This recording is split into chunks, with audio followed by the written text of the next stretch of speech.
What's going on, everybody? Good morning, good evening, wherever you are, and whatever time it is, and welcome back to another video with you, man, Immersiaholic.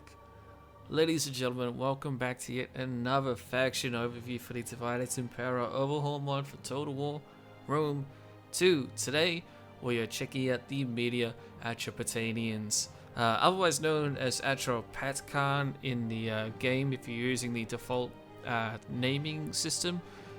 The English translation is Atropatene, so I'll be mainly referring to this faction as either Media, Atropatene, or the Atropatanians. That's just how I pronounce it. I'm sure I'm butchering it in many different ways, like I do many factions, but please don't take any offense to it. I'm just trying to refer to them as basically in the most easiest form that I can, which in my opinion is usually just referring to them as the Medians. Or the Atropatanians. But anyway, getting that out of the way, ladies and gentlemen, let's jump into this. But before we do jump in, ladies and gentlemen, I do just want to very quickly add that we do have the official Immersiaholic Discord now up and running. We've had many people join already, and what we're doing on there right now is getting voting done for our next campaign playthrough of DEI. We have a bunch of different factions that you can vote for.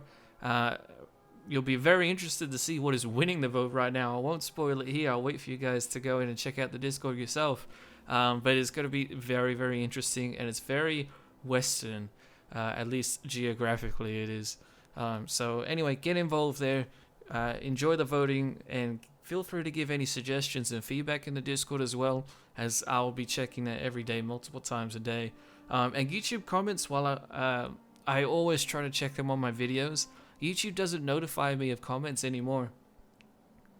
I'm not really too sure why I don't get consistent notifications I used to for previous videos quite a while ago, but now I basically have to consistently comb through my videos at least a couple times a day just to make sure I haven't missed any comments, and I probably still have missed comments. So Discord is the best way to get in touch, provide feedback, and get involved and see content on the channel that you would like to see by voting, and there will be more things to vote on in the coming weeks and months. But anyway, let's jump into this overview.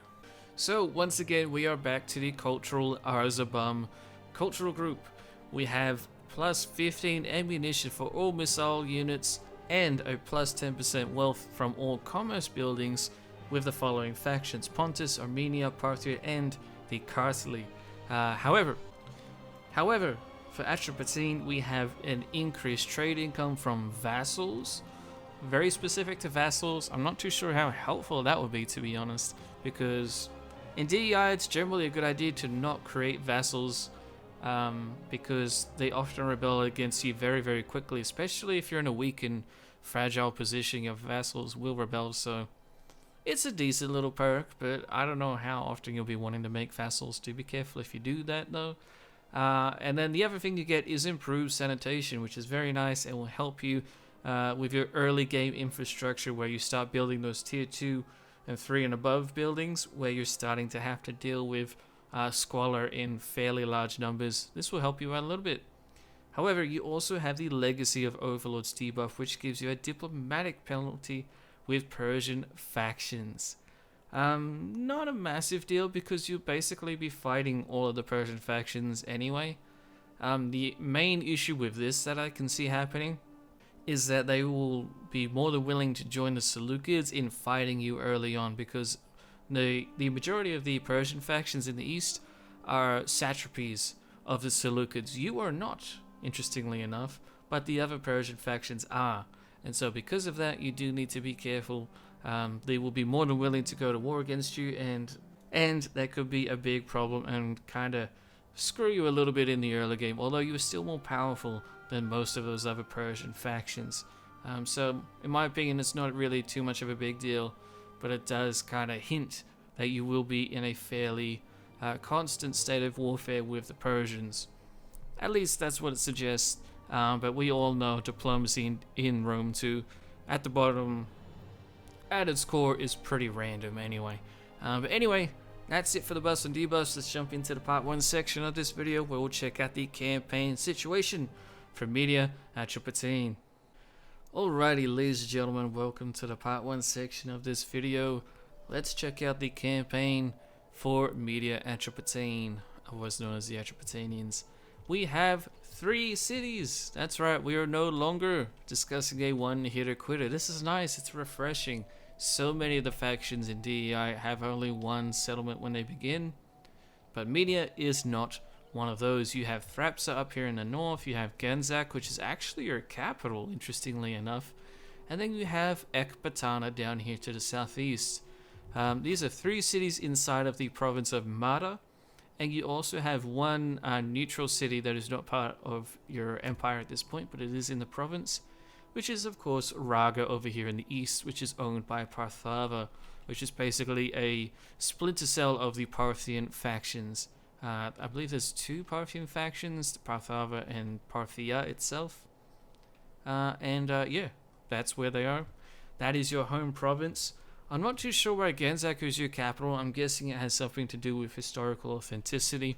I'm not too familiar with the history of the area at this time period, so forgive me for my ignorance for that. However, from a gameplay perspective, it makes sense to have your capital at Ekbatana since it is a walled city, ergo it is much more defendable. So you might want to consider moving it when you have the spare money to.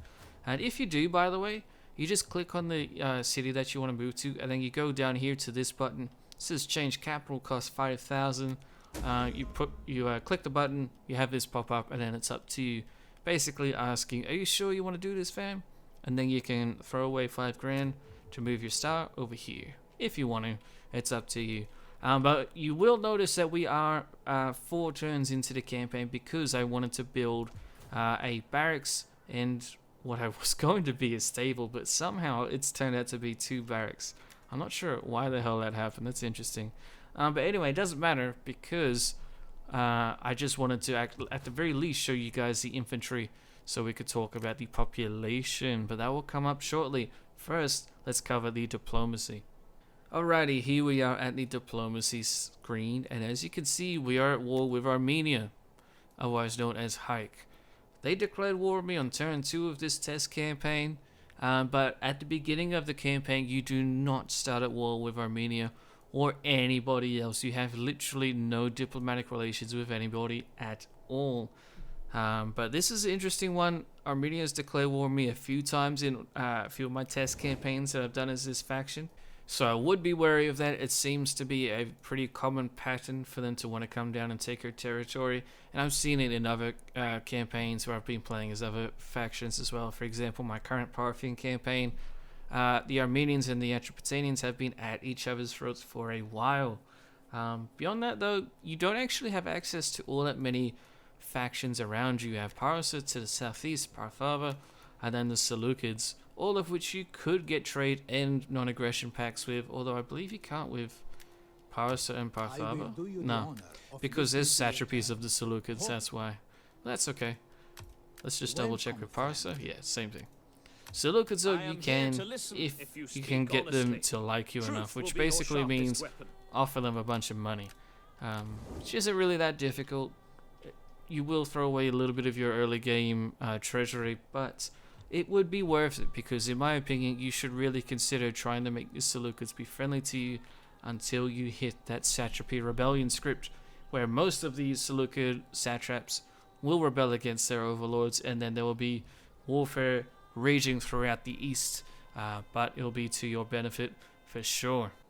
So the bottom line for diplomacy is expect warfare in any direction, really, but especially more so against the Armenians, although you do have Thrapsa to your north, which should help you keep them in check. They should most likely be coming for that city the most, so you could station a garrison there with some very good heavy cav, and you'll be able to hold it for quite a long time. Next thing to talk about is your economy. Well, you start off with 2 resources. Despite there only being 1 icon on the map, Genzak actually has 2 resources it produces. It produces, can we see here? Oh no, it's right this one. Oh, I'm sorry, that's me being dumb. So we go here and we can see we have 10 lead and 10 silver talents being produced. Very interesting. That is a combination of resources. I don't think I've ever seen that before, or if I have, I haven't noticed it. That's very interesting. I really like that. because it adds a little bit more complexity to the resource system, instead of just going, well, here's one city that gets one resource, here's another city that gets one resource. That's really cool. I like that a lot. Silver is a very nice resource to have. Lead is kind of it's a little mid tier. Silver will be good, and it will hopefully help encourage some trade. However, the other thing about being in the east is that you have heaps of other resources out here in the far east. You even have some decent ones to the west around the Levant area, especially along the coastal cities here. You'll see some very nice juicy resources. Basically, once you hit that mid-tier era where you have a kingdom and you're starting to conquer other kingdoms pretty substantially, your economy can certainly explode and do very, very well. However, there is one major thing holding you back, and in case you haven't figured it out yet, it's that you're a landlocked faction. You have no port city, and you're not going to get one for quite a while. The closest one to your territory is down here, and it's owned by the Seleucids, and you're not going to be attacking them for quite a few turns. Even once those satrapies rebel, you probably still don't want to attack the Seleucids. You might want to wait a little while until you deal with Armenia and possibly Parthia and Parthia and Bactria. But yeah, that is the closest coastal settlement to your territory. Besides that, you have Antioch, which is obviously going to be hard to get. Or to the northwest, you have some Black Sea settlements that you could go try and take over. There is some cities down here in the east. I believe right here is the next eastern city you could get on the coast, but that's quite a distance away. So you're not going to be doing overseas trade for quite some time, which means your economy will suffer in the meantime. But like I said, that mid to late game, your economy should be exploding pretty friggin' well overall. And then another thing to keep in mind is that a lot of your units have pretty low upkeep. For example, your Persian levy pikemen have an upkeep of just 71. Now granted, these guys are just levies, but that's your pikeman unit. That's not terrible. And they have a base morale of 41, although let's check that out. 36 actually. So it goes up to 41 because we have our good general here. But the stats for this unit aren't terrible. And that's really, really cheap. That unit if it doesn't get bombarded by archers, it could hold several streets, several of your streets in your cities in a city defense. That could provide you with a pretty cheap basic front line against certain enemy factions. It's not all that bad whatsoever. This pretty good unit that you get access to has a upkeep of just 115. That's really interesting, and that's quite powerful. You have a lot of fairly cheap units here that are very, very useful. Your shield bearers, these guys will be super useful for you. They're basically an archer unit that is also a spear unit at the same time. And they have pretty good melee defense, in fact, very good. Melee defense of 14 is very respectable for a unit that you can get super early on, which is very nice indeed.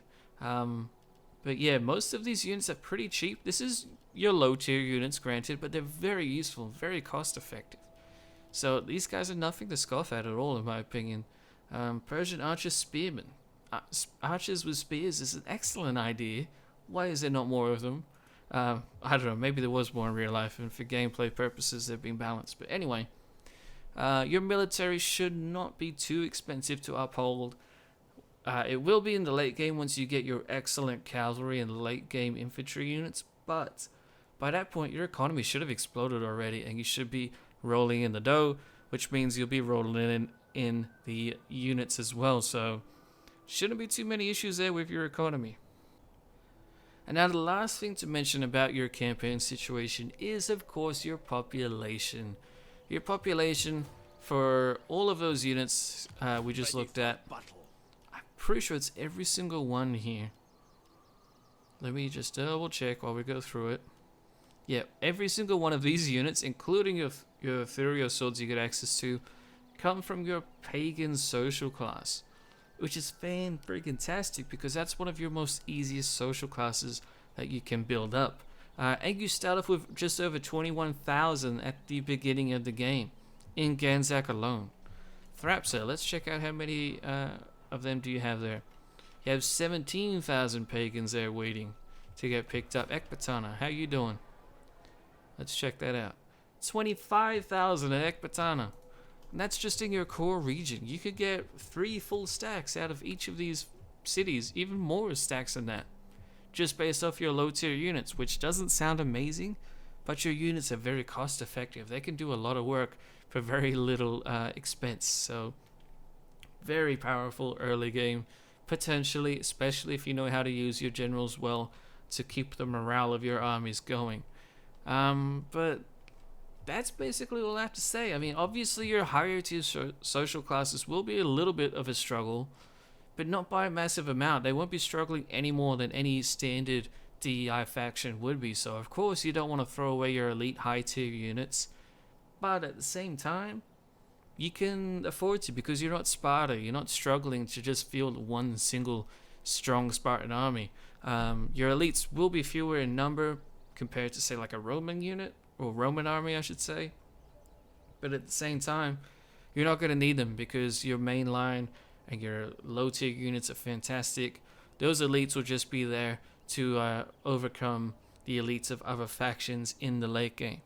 So all in all, your economy is looking very good, as is your population.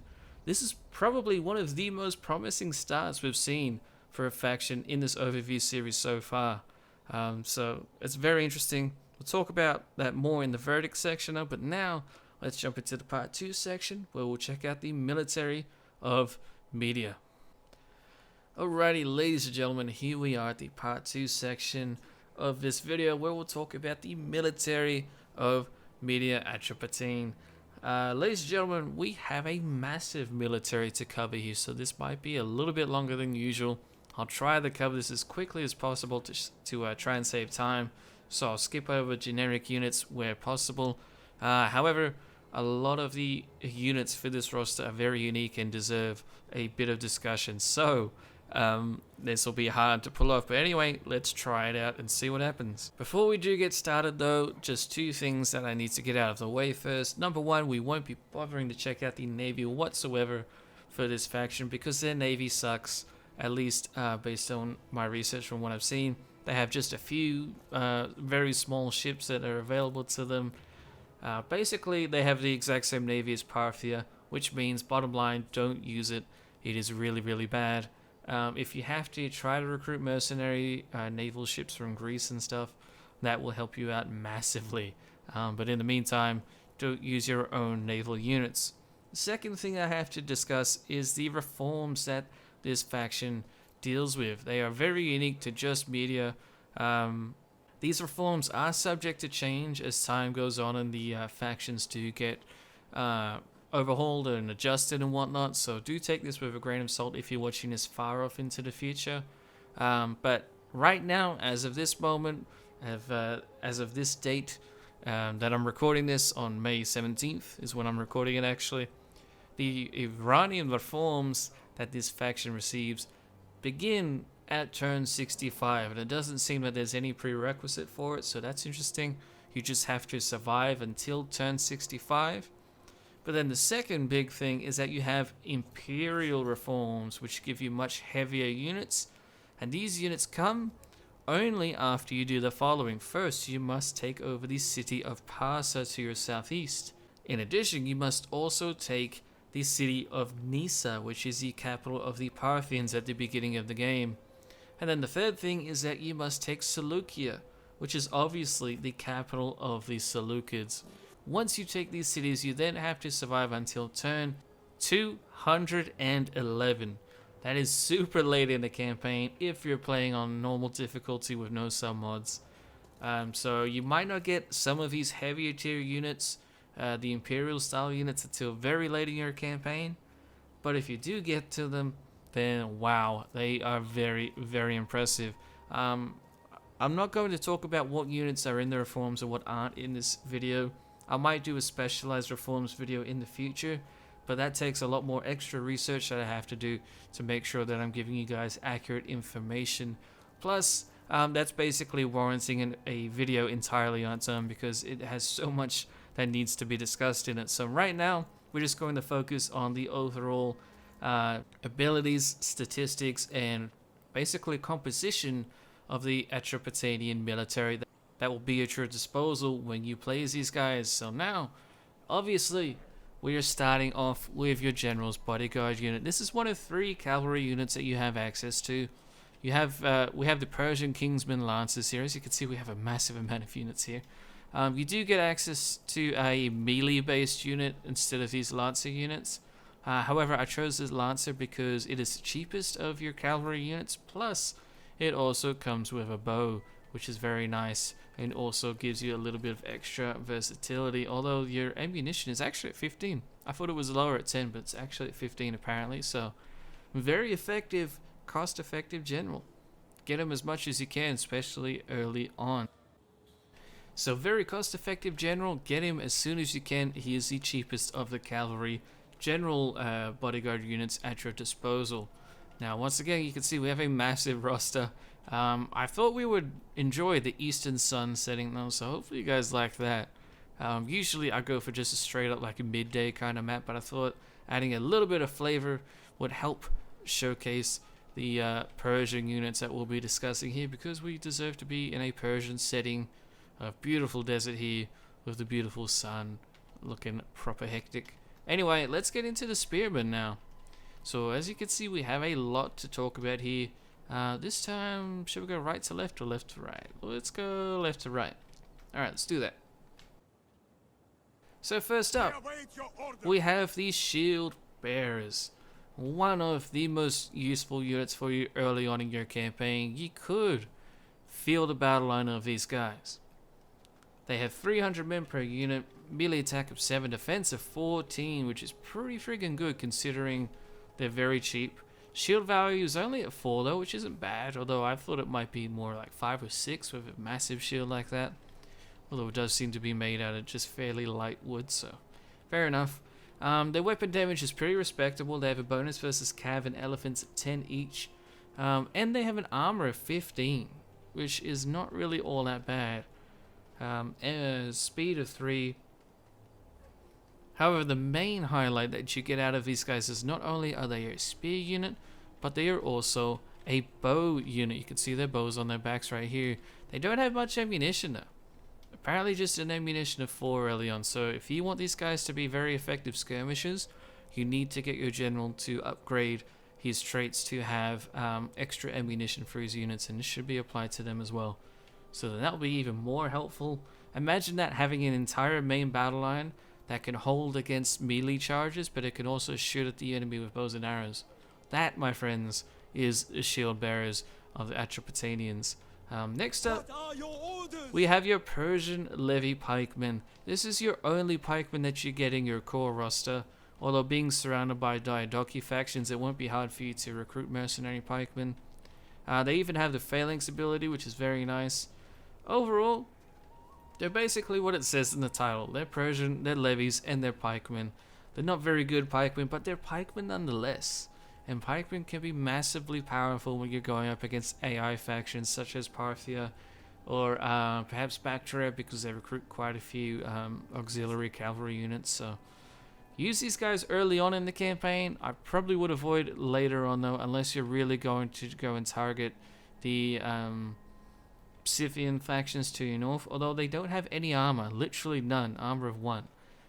So they will get demolished by skirmisher fire, although they do have a shield, and that shield value is at 4. So yeah, make of that what you will. I wouldn't use them against skirmisher heavy nations though, be careful with that.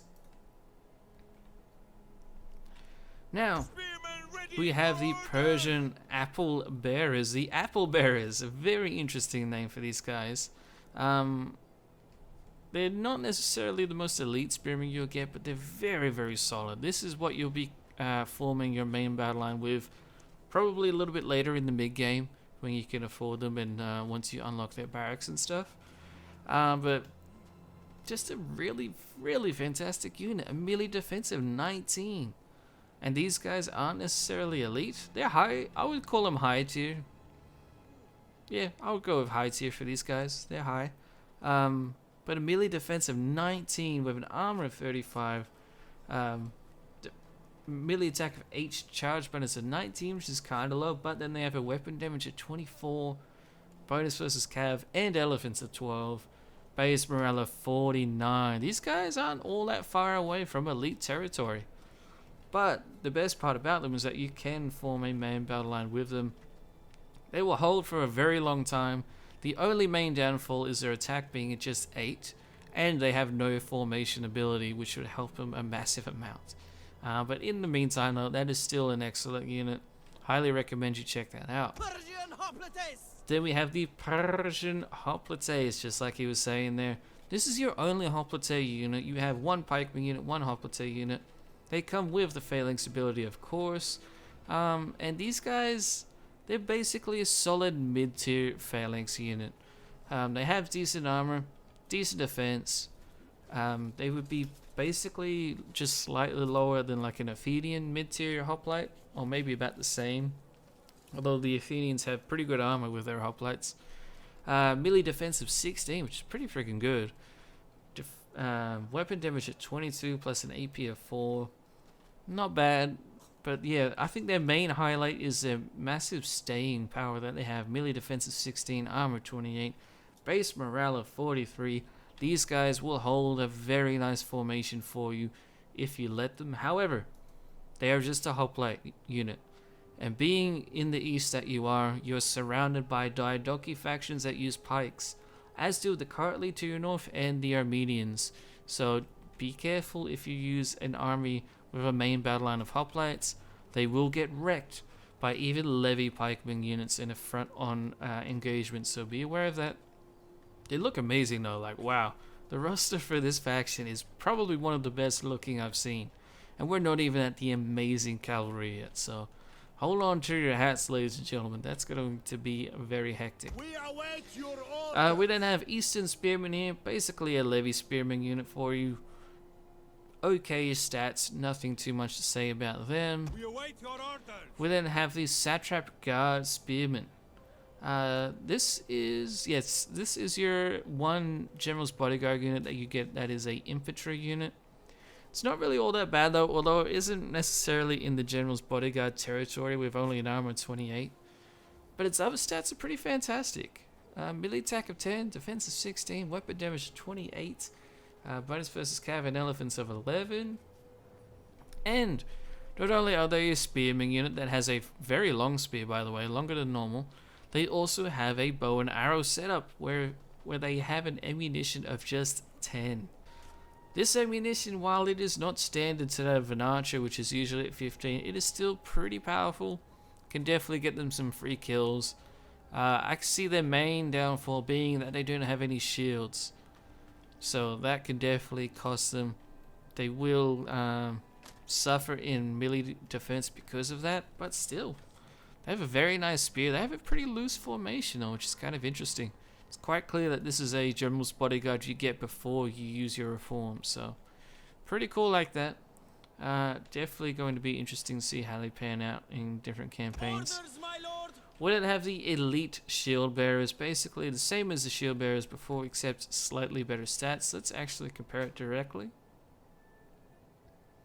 Okay, so yeah. Heavier armor, better defense, better skill overall, just slightly slower. What about ammunition? Ammunition's the same. So, yeah, they're just elite shield bearers. Nothing too much to say about that. Look at that massive shield though, that's insane. You can't even see dude, he's just like, what's up man? Don't look at me.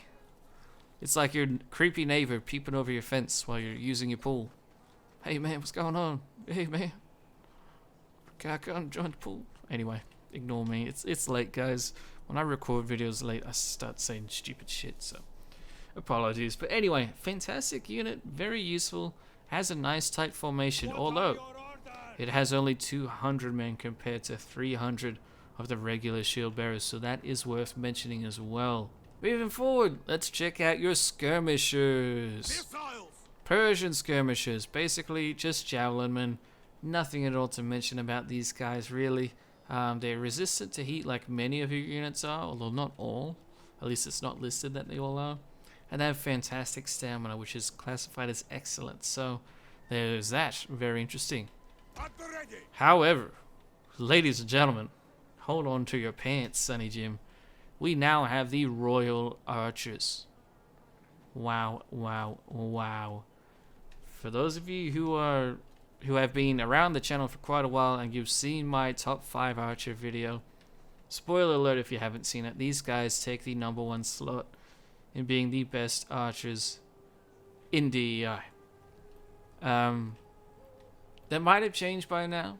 Stats have been adjusted over the last previous small little updates and patches that we've received. And I'll probably have to do a revision video in the future with more updates coming out with better units or more units. But just, oh my goodness, these guys are insanely good. Just very elite archer stats of range 185, missile damage of 18, ammunition of 15, which is solid. Shots per minute of 7, melee attack of 13 though. Not only do these guys do excellent in the skirmishing department, but they actually have a super high melee attack. Their defense is pathetic at 4 though, so these guys are the type that you'll want to rear charge an enemy formation with, and they'll do fantastic because the enemy formation won't have its defense all the way up.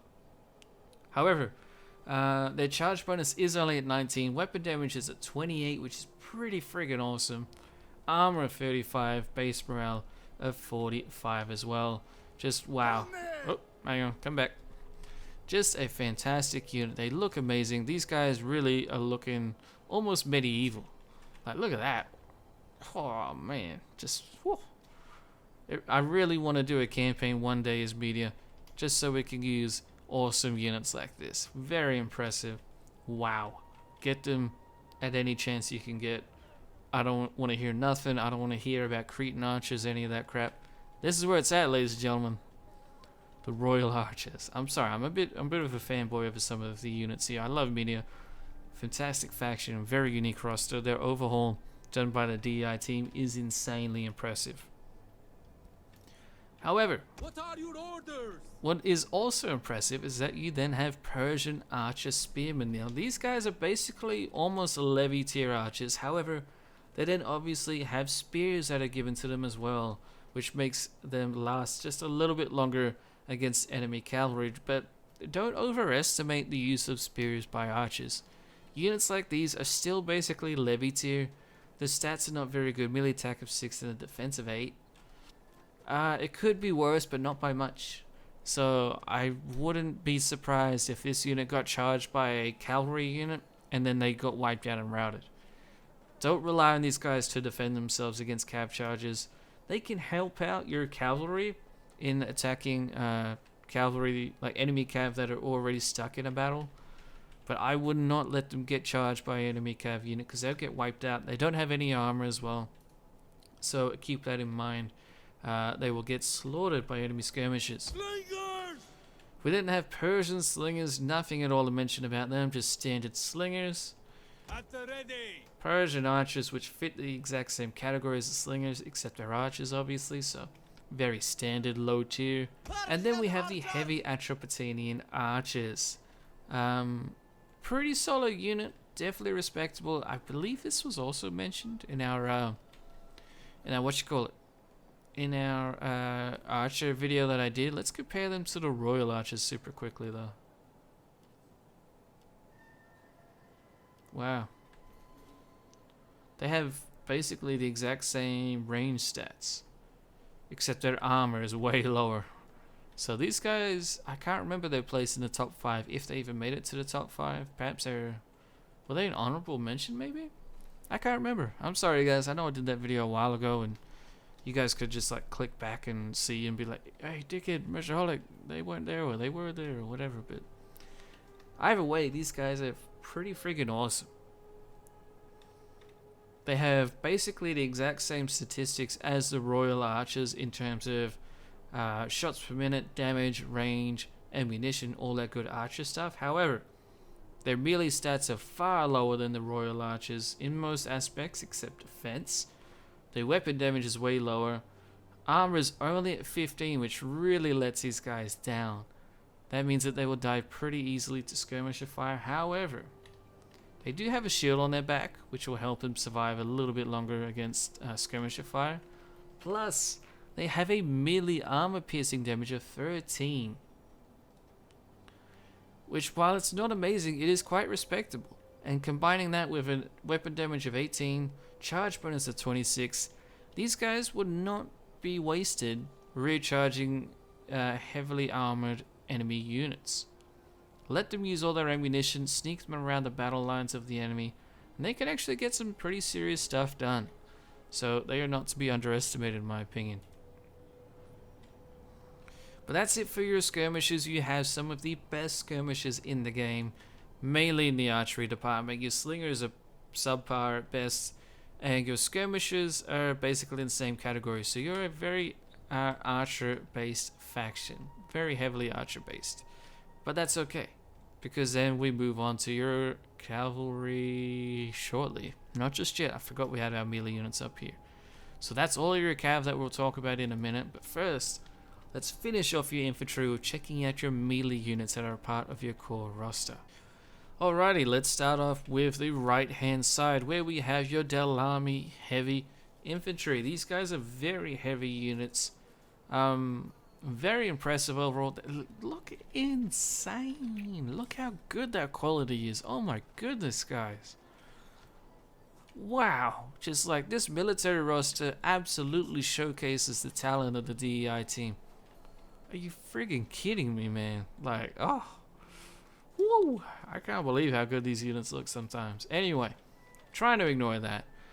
Just wow, their stats are also super impressive. Melee attack of 11, defense of 11, charge bonus of 31, weapon damage of 20 with an armor piercing of 15. What? What? Are you kidding me? That's very, very good. Insanely good stats. Because they're not lacking in any area there. Melee attack of 11 and defense of 11 might not sound that much, but when you consider the fact that they're very well balanced, that's really, really awesome. Because usually when you see a high melee attack of like 11 or more, that follows with like a small defense of like 4 or something like that, which is usually just your shield. Here you have the best of both worlds, really. It could be a little bit higher, but it's going to get higher regardless, based off experience. So if you give these guys 1 chevron of experience, they're immediately going to go to 12 in both departments. That's really, really nice, and it goes up from there. Armor 38, base morale of 48, overall incredibly impressive unit.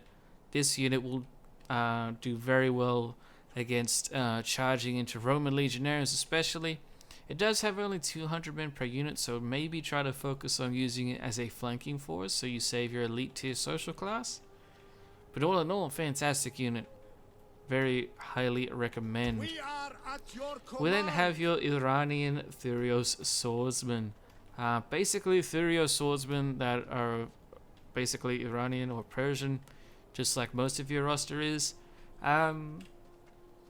Not a lot to say about them, except it's cool that you get access to them. I can appreciate that the DEI team allowed a Thurios unit in the Persian faction because it makes sense, because you would have a massive amount of Hellenic military influence on the Persians, and being Persian, obviously you should see units like this start to crop up. So that's pretty cool, but the unit itself is not a lot to say about it really. Moving forward though, we now have the Hyrcanian or Hyrcanian Hillman. Very low tier unit. You'll be using this early on in your campaign. Its armor is non-existent at 1, but its damage is actually pretty freaking solid. Charge bonus of 24, weapon damage of just 16, but then you have a melee armor piercing of 12 on top of that. Plus a small bonus versus infantry of 2. Base morale of 39, which is okay considering they're just above a levy tier unit. Their melee attack and defense is horrendous though at 5 and 6. So this is a swarm based unit. If you want to use it in your army, get a bunch of them, charge them at a heavily armored unit. You'll lose a lot of your men in the process, especially if they get hit by skirmishes. But when they do hit an enemy, that enemy is going to go down. So they have their uses. They have their uses. But it's 300 men per unit, so you might be wasting a lot of your social classes swarming the enemy with them. But then we jump up basically to the next tier of axemen that your roster gets, which is your Persian axemen, which is right here. You have a melee attack of 7, defense of 7, so it's only slightly better than the others. Charge bonus of 26, weapon damage of 13, armor piercing of 13, weapon damage of 18, sorry I got that mixed up, and a base morale of 43, which is pretty respectable all in all. basically, they just have slightly better statistics than the Hellman across the board. And they also have 300 men per unit, and they have 1 javelin to throw, just like the Hillmen do as well. Pretty useful overall. Then we have your Persian Elite Infantry. Wow, very useful unit. It's basically just a step down from the Daylami heavy infantry that you get access to. And in fact, comparing statistics straight up right here, it looks as though, yeah, it's just slightly lower across the board for all of its statistics, except for speed, because they have less armor at 28 compared to the 38 of the Daylami. But yeah, very respectable unit. This unit will be very helpful for you when you're fighting Hellenic factions, which will be very often, because they have a massive armor piercing of 14 with a weapon damage of 19 as well.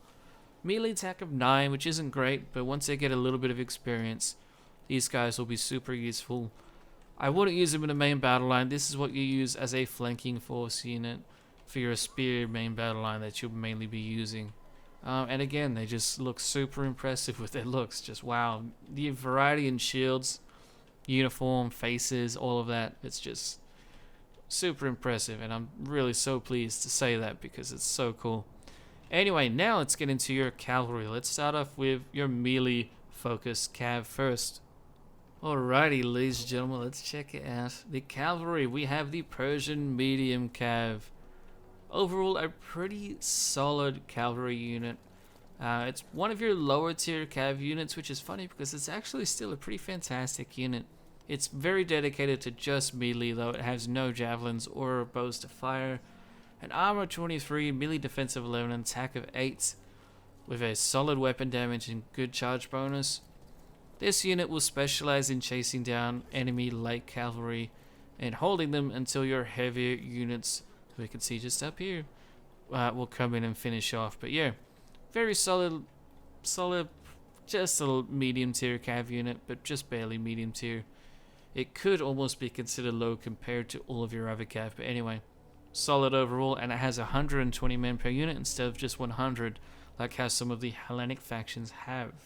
In fact, I believe that's actually a Persian or a Far Eastern thing for this faction in Parthia, probably even more, where you have 120 men per unit instead of just 100, like most of the Hellenic style units, I believe.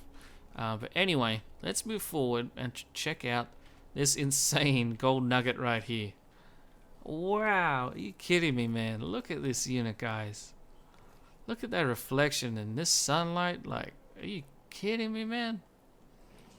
Are you serious right now? Like, oh, guys, I know I'm a bit of a fanboy today. I mean, I always am a DI, but this is just next level stuff.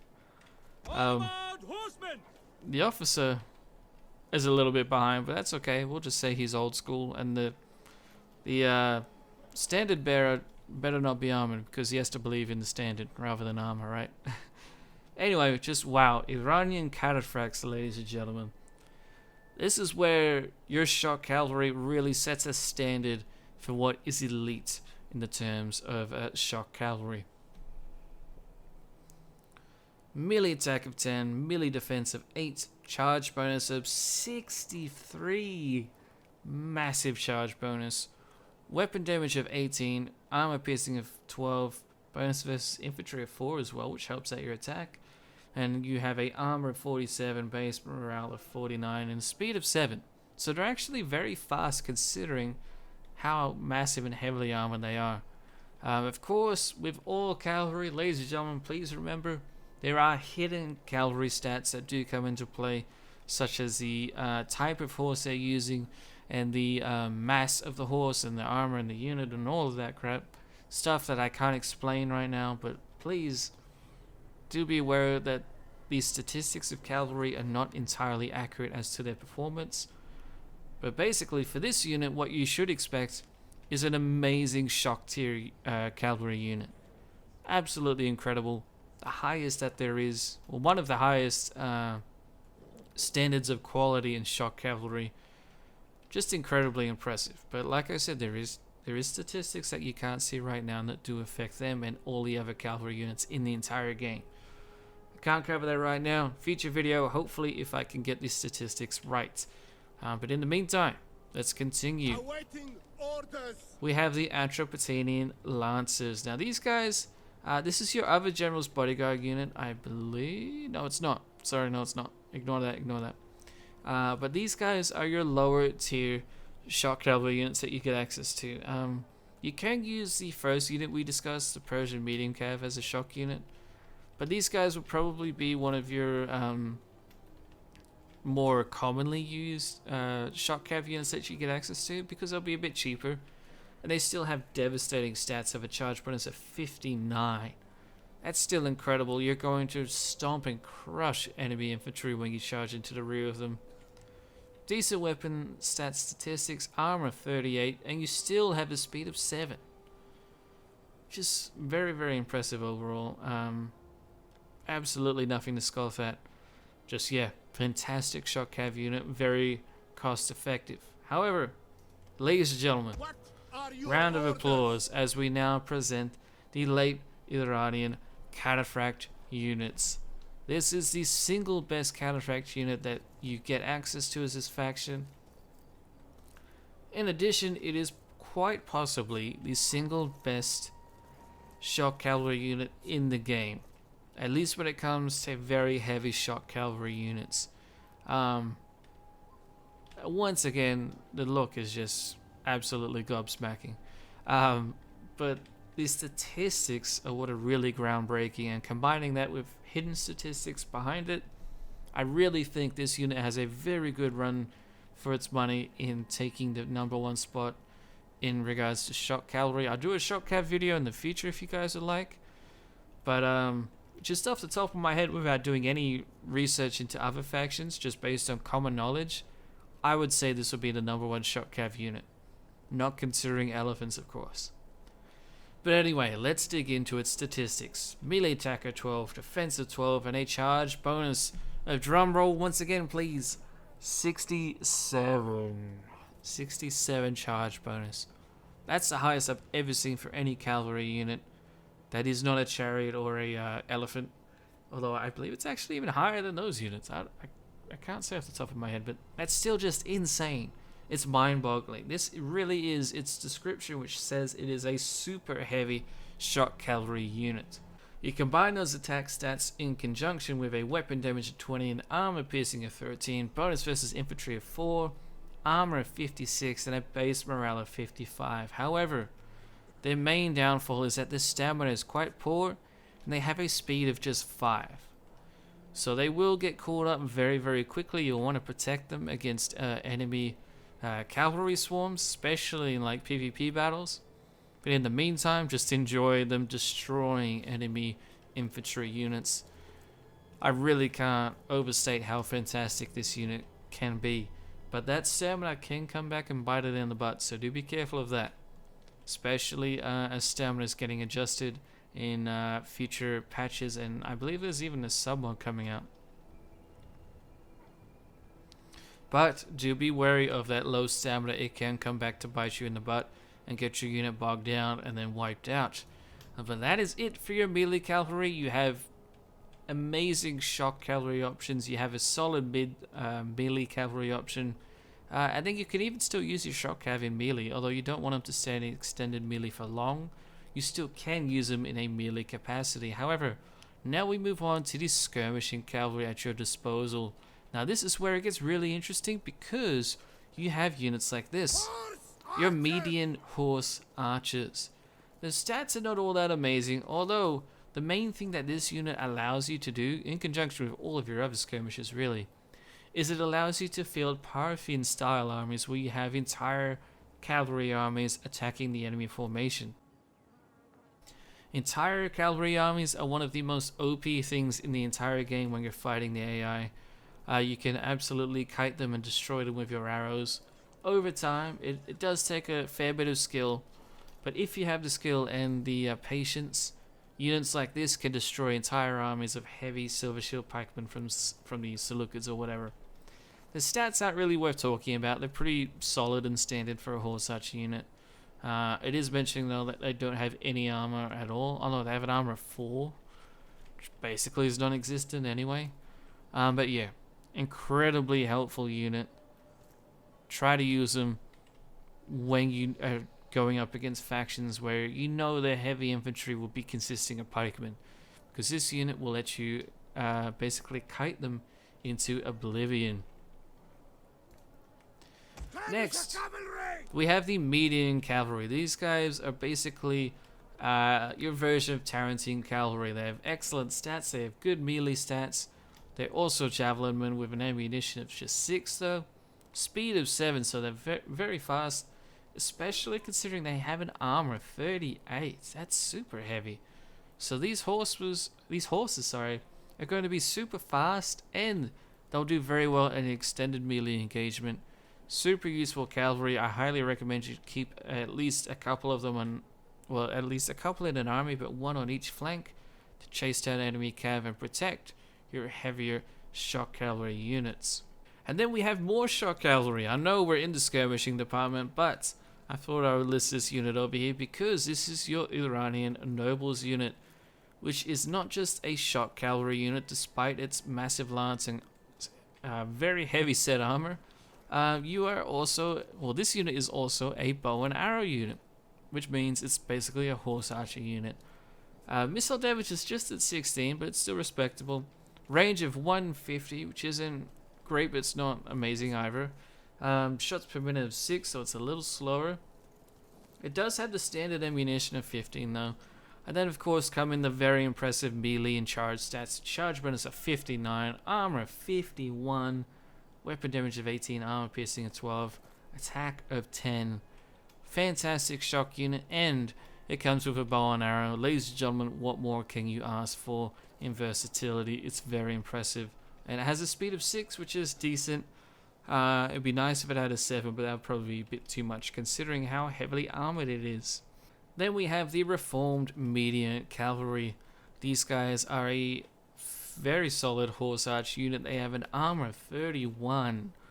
These guys will be going toe to toe with Parthian horse archers, especially the low tier Parthian horse archers. Just very impressive overall. They still have a charge bonus of 37, which isn't terrible considering they are just bowmen on horseback. Good melee stats of 10 and 8 respectively for attack and defense. Armor piercing of 12, weapon damage of 19. Just very impressive horse archer unit. You could, instead of using your javelin that we just talked about, once you hit your reforms and you get access to this unit, use this instead. It will give you a lot more range, still some pretty solid damage, but you also have the good armor and melee attack and defense stats, so a very nice unit. Cavalry! Missiles ready! Then we have your Persian Kinsman Lancers. Very interesting unit, and... Men of Persia! Okay. Persian Kinsman Lancers. Okay. I just wanted to double check. This is... Yeah. Okay. Just wanted to double check. This is your General's Bodyguard unit that we were just checking out there earlier. So we don't need to talk about that again. I'll get that out of the way. Just a reminder, it's a fantastic unit. Very, very nice unit. You have other shock cavalry, so you don't have to use that one at all. But it does have slightly better range statistics than compared to Iranian nobles with a damage of 17, shots per minute of 7, and a range of 160 instead of just 150 compared to the Iranian nobles. So amazing unit for sure. But it's also your General's Bodyguard unit, as is your Persian Kinsman Cavalry that you get access to. Basically more tailored towards longer melee extended fights. But it also comes with 6 javelins in total, so a bit of a skirmish unit, but more so a melee unit that you can use to hunt down and destroy enemy cavalry. Going up against Elite Cav, it might struggle a little, so give it a little bit of support, but its stats are still amazing across the board. I'm not going to read them out, but very solid unit and a decent General's Bodyguard unit for you to pick, although I would go with the Shock Cavalry just because I prefer to charge my cav into the rear of the enemy, and I could see your General being more useful with the Lancer unit, so it's up to you what you prefer there, really. Oh, you also have to choose between javelins or archers on horseback for your bodyguard. So anyway, And then next we have the late Iranian cavalry. Comparing this to your Iranian nobles, these guys are just slightly lower. These guys are just slightly lower in statistics across the board, except for speed. But yeah, very solid unit. They are a horse archer slash melee unit. I wouldn't want, slash melee or shock cavalry unit. I would more so use them for a melee attack role, but their charge bonus of 45 is still respectable, and they can do both roles. So very versatile unit, but it is much lighter than the noble unit. So do keep that in mind. You might want to save up your money and invest in a more powerful version of it. And then of course we have the light Persian cavalry, the most bottom tier cavalry unit you get really, which is basically just a skirmisher unit. Fairly fast at 7. All of its other stats are not really worth mentioning except a melee attack of 10, so use this unit to chase down enemy archers and enemy light cavalry. But ladies and gentlemen, that's it. We did it. We made it to the end of the military section of this video. Now we will very quickly cover the part 3 section where we'll discuss the verdict and the difficulty, and then that is it. So let's do it. Alrighty, ladies and gentlemen, let's check out the verdict for Media Atropatkan. Overall, let me reiterate, you have a great starting position. You have 3 very good cities at the beginning of the campaign. You almost have an entire province ready to go, which is not something many factions can say on turn 1. And then combining that with basically your geographical position in the Far East, you have access to a very potentially massive economy pretty quickly, really. And because you have potential with that economy and you have very good population, a very good population situation, I should say, then your military overall should be in a pretty good spot to help you conquer the other factions around you that might have better quality infantry. But even though they do have that, you have more versatile infantry that can do a bunch of different things at once, and you need to keep that in mind when you do create your army compositions. But great starting position, great military, great potential for economy. In addition, another point to consider is that the enemies that are around you, they're also surrounded by other enemy units on their own. For example, Parthia will be fighting Bactria. Armenia will be fighting, hopefully the Kartli, but if not them, the other Caucasian factions and the Anatolians. The Seleucids will be fighting Egypt and the Anatolians and the Persians. So all of your major enemies at the beginning of the campaign will, after a few turns, be ending up fighting each other. If not each other, then they'll be fighting other factions around them. This doesn't mean that fighting them will be a super easy cakewalk, but it does mean that there is more opportunity and potential for you to get some pretty easy early wars early on. Especially, and this would be probably my biggest tip out of, well, it would be my second biggest tip I would offer, which is taking out Armenia early on. You take out Armenia, get yourself a nice little province there. You have a very, very nice situation set up where you control a massive amount of territory. Some great AOR mercenary units will be available to you, and you can expand in any direction you like and have very defendable geographical positions in different areas. For example, Anatolia is very defendable from the Greeks in the west. Going north, it's very defendable to take the Caucasian mountains and hold it against the Scythians. Going east, you also have various mountain ranges that you can try to use to hold the Parthians and Bactrians at bay. So you're really in an awesome position overall. But then my number one biggest tip for this campaign, which I've said it before but I will reiterate one last time, wait for the Seleucid satrapies to rebel. It usually takes up to about 20 turns. I've had it happen in as little as in like 15, I think it was.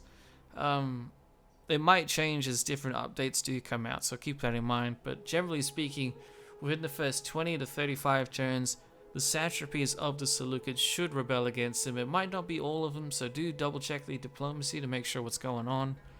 But when they finally do, it will create a lot more chaos in the east for you to come in and take out these former satrapies of the Seleucids. And then once you take them out, you have more than enough territory, manpower, and money to take on the Seleucids themselves, which do have a better military than you in most regards, except for one massive thing, which is, of course, cavalry. Cavalry, cavalry, cavalry will win you the day against any faction you go up against. Just about. Even Parthia, you probably have better cav than Parthia. It's arguable, it's very debate worthy. In fact, I would love to know your thoughts down below, who you think would win in a cav off. Do the Atropatanians beat the Parthians in cavalry, or is it the other way around? I'd love to know your guys' thoughts. But anyway, ladies and gentlemen, that is basically it. Now our last thing to do in this section is talk about the difficulty rating for Media Atropatane. Now this was a little bit of a difficult one. We nearly got a 4 out of 10, which would be below average. But after looking at their very versatile, very cost-effective military roster, in my opinion, Media gets a 3 out of 10. This is a easy faction to play as. While there is the potential that it could turn quite difficult, in most situations it should be pretty easy. You should be able to use your roster to recharge the crap out of the enemy, use your archers to decimate the enemy main's battle line, and you'll have yourself a pretty easy time overall. The only issue that could have really reduced it is a struggle in population, but you don't have a struggle in population. So combining that with all of the other factors I've said about this faction, this is a solid 3 out of 10 in my opinion. But of course, as always, please leave me your thoughts down below. Do you struggle to play as Media, or are they one of the easier factions too in your book? And of course, please do give faction suggestions down below for the next faction overview that we'll be doing. I will probably be going west to do a barbarian faction next. Probably one of the Iberians, although I would also like to try and do an Arab faction after that next. Perhaps. Will it be either that or a Hellenic faction after we do another barbarian one. So anyway, suggestions down below, pretty please, ladies and gentlemen. Don't forget to check out the Immersiaholic official Discord, link down below. But until then, ladies and gentlemen, thank you all so much for watching. Hope you guys enjoyed, and I shall see you in the next one.